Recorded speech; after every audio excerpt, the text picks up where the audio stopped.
আমরা বিএনপি করি একটা গর্ব নিয়ে।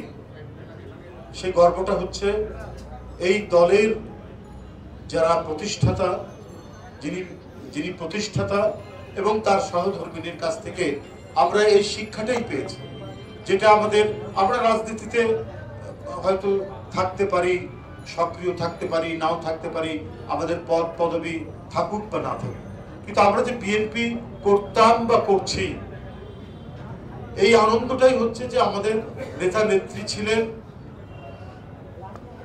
স্বাধীনতার মহান ঘোষক শহীদ রাষ্ট্রপতি জিয়াউর রহমান এবং গণতন্ত্র বেগম জিয়া। এই দুটাকে যেন বিভাজ্য করা যায় না, অভিন্ন এক সরকার দেশনেত্রী বেগম খালেদা জিয়া এবং তাদের পতাকা যিনি এখন বহন করছেন তিনি হলেন বিএনপির ভারপ্রাপ্ত চেয়ারম্যান তারেক রহমান। আজকে সেই নেত্রী চিকিৎসার জন্য বিদেশে গেছেন, লন্ডনে চিকিৎসা চলছে। দীর্ঘ কয়েক বছর ধরে অনেক সংগ্রাম, আন্দোলন, দাবি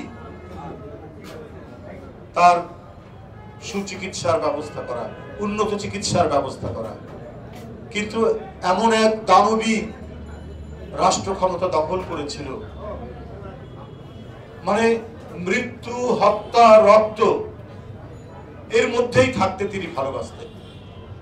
রক্তের গন্ধ যেন তার কাছে ছিল সবচাইতে প্রিয় গন্ধ। বেলি ফুলের গন্ধ নয়, হাসনা হেনার গন্ধ নয়, গোলাপের গন্ধ নয়, রক্তের গন্ধই যেন শেখ হাসিনার অত্যন্ত প্রিয় ছিল।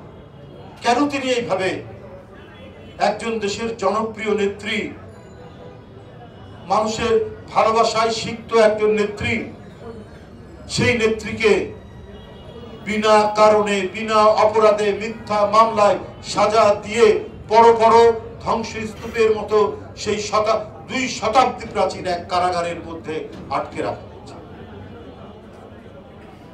আজকে 5ই আগস্টের পরিবর্তনের পরে তিনি মুক্তি পেলেন।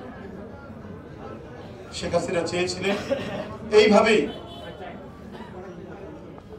হয়তো একদিন শেষ হয়ে যাবে। উনি নিজের মুখে বলেছেন, আপনাদের মনে আছে, যে এই শুনি মরে, এই শুনি মরে, কই মরেন না তো। একজন অবৈধ প্রধানমন্ত্রী হোক, তার মধ্যে যদি ন্যূনতম মনুষ্যত্ব বোধ থাকে, একজন সাবেক প্রধানমন্ত্রী সম্পর্কে এই কথা বলতে পারে? অর্থাৎ তার কোনো জবাবদিহি তো ছিল না। সে জানে আমাকে কারো কিছু জবাবদিহি করতে হবে না, কারো প্রশ্নের উত্তর দিতে হবে না, আমাকে ক্ষমতায় টিকে থাকার জন্য জনগণের কাছে যেতে হবে না। তাই আমি যা করব, যা বলবো সেটাই সব শেষ কথা। তা এইভাবে উনি পুলিশ কর্মকর্তা বাছাই করেছিলেন, এইভাবে তিনি র্যাব গড়ে তুলেছিলেন, এইভাবে তিনি বিচার বিভাগ গড়ে তুলেছিলেন। শেখ হাসিনা যা চাইতো, যেটা চিন্তা করতো, সেই চিন্তাটাই বিচার বিভাগের মাঝখানে